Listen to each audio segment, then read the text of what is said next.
Hello everyone, welcome to Pragya Agrawal classes. Last की video में हमने देखा था मेजर्स ऑफ डिस्पर्जन। हमने देखे थे कौन कौन से मेजर्स ऑफ डिस्पर्जन हैं, और साथ में मेजर्स ऑफ डिस्पर्जन से पहले हमने ये भी देखा था कि डिस्पर्जन की डेफिनेशन क्या है और साथ ही में उसके ऑब्जेक्टिव्स क्या हैं। ठीक, कि हम डिस्पर्जन मतलब क्या क्या हमारे ऑब्जेक्टिव्स हैं, कहाँ कहाँ हम डिस्पर्जन को यूज़ कर रहे हैं। तो उसके जो मेजर्स है उसमें हमने देखा था कि कुछ मेजर्स है उसके range, quadrant deviation, mean deviation, जिसमें और भी दो और थे, जिसमें हम आज जो अपना पढ़ने वाले हैं वो किसके बारे में पढ़ने वाले हैं? रेंज के बारे में। ठीक, तो रेंज के बारे में आज पढ़ते हैं। तो चलिए रेंज की तरफ बढ़ते हैं सीधा सीधा।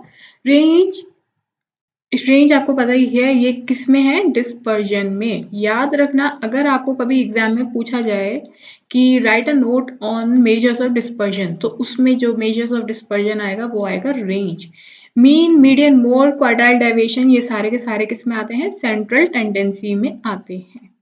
ठीक, अगर आपको पूछा जाए डिस्पर्जन के तो आपका पहला जो है वो है रेंज। तो रेंज क्या होता है? Range is simply the difference between the maximum and minimum value. जो भी आपकी सीरीज है उसमें जो भी मैक्सिमम वैल्यू है एंड मिनिमम वैल्यू है किसमें? एक्स में, वही हमारा क्या हो जाता है? रेंज हो जाता है। ठीक, तो range equals to x minimum minus, यह है x maximum minus x minimum. X maximum minus x minimum, ये हमारा होता है किसका फॉर्मूला? रेंज का फॉर्मूला। ठीक है, तो जैसे कि अगर आपको कोई भी इंडिविजुअल सीरीज दे रखी है, जैसे कि 2, 5, 16, 24, 3, 1, 8, इस तरीके से आपको कोई सीरीज, यहाँ पे हमने छोटी सी सीरीज ली है, एक आपको ऐसे दे रखी है।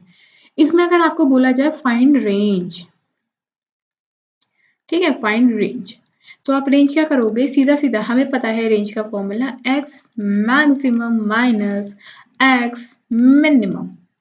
ठीक, तो सीधे सीधे सिंपल सिंपल हम क्या करेंगे? मैक्सिमम वैल्यू लेंगे। इसमें मैक्सिमम वैल्यू क्या है? इन सब में हमने जब मैक्सिमम वैल्यू सर्च की तो मैक्सिमम वैल्यू हमें मिली 24। ठीक, माइनस, उसके बाद हम क्या करेंगे? इन सब में मिनिमम वैल्यू फाइंड करेंगे। तो हमें यहाँ पे जब हमने सर्च किया तो मिनिमम वैल्यू हमें मिल गई 1। तो सिंपल मिनिमम वैल्यू मिली 1, तो हमारा आंसर आ गया 23, यानी कि रेंज जो हो गई वो हमारी हो गई 23। सिंपल। यहाँ पे हमें फ्रीक्वेंसी का कुछ नहीं करना है, सीधा सीधा हम क्या करते हैं? रेंज फाइंड इस तरीके से कर लेते हैं।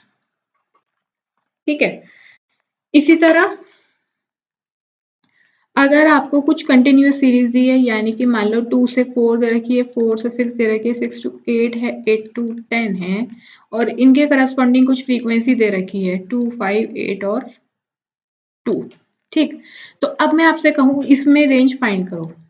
क्या फाइंड करो? रेंज। तो यहाँ पे आप रेंज कैसे फाइंड करोगे? रेंज अगेन यहाँ पे कैसे फाइंड करोगे? Maximum value minus minimum value. अब ये तो है फ्रीक्वेंसी जिसका हमारा कोई लेना देना नहीं रेंज में, तो हम क्या करेंगे? अगेन यहाँ पे मैक्सिमम वैल्यू यानी कि 10 माइनस मिनिमम वैल्यू जो है हमारी 2, तो यहाँ से हमारा रेंज आ गई 8। आंसर। तो इस तरीके से हम क्या करते हैं? रेंज फाइंड आउट करते हैं, maximum value minus minimum value simply. ठीक, अब एक चीज और इम्पोर्टेंट पॉइंट, अगर x maximum equals to x minimum है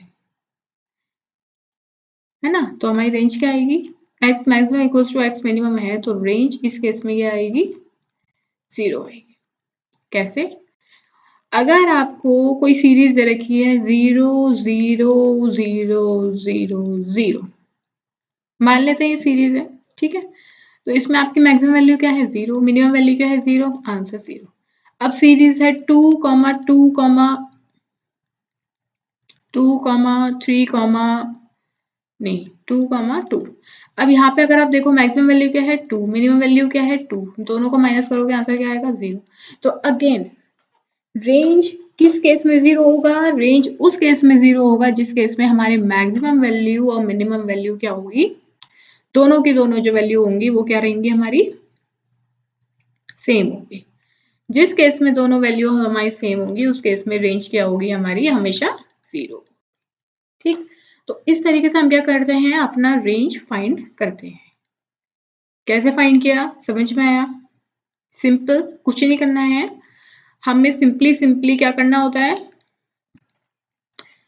रेंज फाइंड करने के लिए x max minus x minimum करना होता है, मतलब कि maximum value minus minimum value करना होता है। Maximum value minus minimum value करते हैं तो हमारा क्या आ जाता है, रेंज आ जाता है। ठीक, तो ये तो हो गया हमारा रेंज। अब पढ़ते हैं coefficient of range. Coefficient of range के बारे में पढ़ते हैं। तो कोफिशिएंट ऑफ रेंज का क्या फॉर्मूला है, x maximum minus x minimum over x maximum plus x minimum. तो कोफिशिएंट ऑफ रेंज का फॉर्मूला क्या है, x maximum minus x minimum over x maximum plus x minimum. ये हमारा किसका फॉर्मूला है, रेंज का फॉर्मूला है। अभी हमने पढ़ा हमारा जो रेंज था, सॉरी ये है हमारा कोफिशिएंट ऑफ रेंज का फॉर्मूला। अभी हमने देखा रेंज का फॉर्मूला था x maximum minus x minimum. अगर आप इसी को ही डिवाइड कर दोगे x maximum plus x minimum से, तो वो आपका क्या बन जाएगा, कोफिशिएंट ऑफ रेंज बन जाएगा। ठीक है, जैसे सिंपल, अगर आपको कोई सीरीज दी गई है ये 6, 8, 15, ठीक है, इस तरीके से अगर आपको कोई सीरीज दी गई है, इसमें अगर आपको बोला जाए रेंज फाइंड करना है, ठीक है, फाइंड रेंज, रेंज फाइंड करना है तो आप क्या करोगे, x max minus x minimum, maximum है 15, मिनिमम है 2, तो ये आ गया 13। ठीक, अब आपको बोला जाए कोफिशिएंट ऑफ रेंज फाइंड करना है, तो कोफिशिएंट ऑफ रेंज के लिए maximum minus minimum upon maximum plus minimum, यानी कि 13/17, ये आ गया आंसर। ठीक है, तो इस तरीके से अगर हमें गिवन है कि हमें क्या फाइंड करना है, अगर हमें रेंज फाइंड करना है तो हम कर देते हैं सीधा सीधा x minimum, x maximum minus x minimum, और अगर हमें कोफिशिएंट फाइंड करना है तो उसको डिवाइड करते हैं x maximum plus x minimum से। अगर हमें कुछ कंटिन्यूअस सीरीज दी होती, यानी कि 5 to 10, 10 to 20 दिया होता, 20 to 30 दिया होता, 30 to 40 दिया होता, ठीक है, इनके करस्पॉन्डिंग कुछ फ्रीक्वेंसीज होती, कुछ ही हमारी फ्रीक्वेंसी हमें गिवन होती। ठीक, तो अगर इस केस में अगर अब हमसे पूछा जाता है कि आपको क्या करना है, रेंज फाइंड करनी है, क्या फाइंड करनी है, रेंज, तो यहाँ पे रेंज अगर फाइंड करनी है तो यहाँ की मैक्सिमम वैल्यू क्या है 40, मिनिमम वैल्यू क्या है 5, तो रेंज हो जाती 40 माइनस 5 यानी कि 35। वही आपको अगर बोला होता कि इसका कोफिशिएंट फाइंड करना है, कोफिशिएंट ऑफ रेंज, तो कोफिशिएंट ऑफ रेंज क्या होता है, x maximum minus x minimum यानी कि 35 अपॉन 40 प्लस 5, ये हो जाता 35 अपॉन 45, जो हो जाता आपका 7/9। तो इस तरीके से हम क्या करते हैं, अपना अगर रेंज फाइंड करनी है तो रेंज इस तरीके से फाइंड करते हैं, उसका कोफिशिएंट फाइंड आउट करना है तो ऐसे फाइंड करते हैं। दोनों में से कोई भी क्वेश्चन आपको एग्जाम में पूछा जा सकता है, और अगर आपको एग्जाम में क्वेश्चन पूछा गया तो आपको आंसर इसी तरीके से लगाना है। तो रेंज बहुत ही सिंपल होता है, और ये होता है मेजर ऑफ डिस्पर्शन। आज की वीडियो में तो हमने रेंज पढ़ा है, अब कल की वीडियो में हम क्या पढ़ेंगे, कल हम पढ़ेंगे क्वार्टाइल डेविएशन कैसे फाइंड करना है। क्वार्टाइल डेविएशन भी किस में आता है, मेजर्स ऑफ डिस्पर्शन में आता है। तो कल की वीडियो में हम क्या करेंगे, क्वार्टाइल डेविएशन के बारे में पढ़ेंगे। तो अगर आपको मेरी वीडियो अच्छी लगी हो तो आप मेरे चैनल के साथ बने रहिए, इसको आप सब्सक्राइब कर सकते हैं, और अगर अच्छा लगा हो तो आप इसे लाइक एंड शेयर भी कर सकते हैं। आज की वीडियो में इतना ही, थैंक्स फॉर वॉचिंग।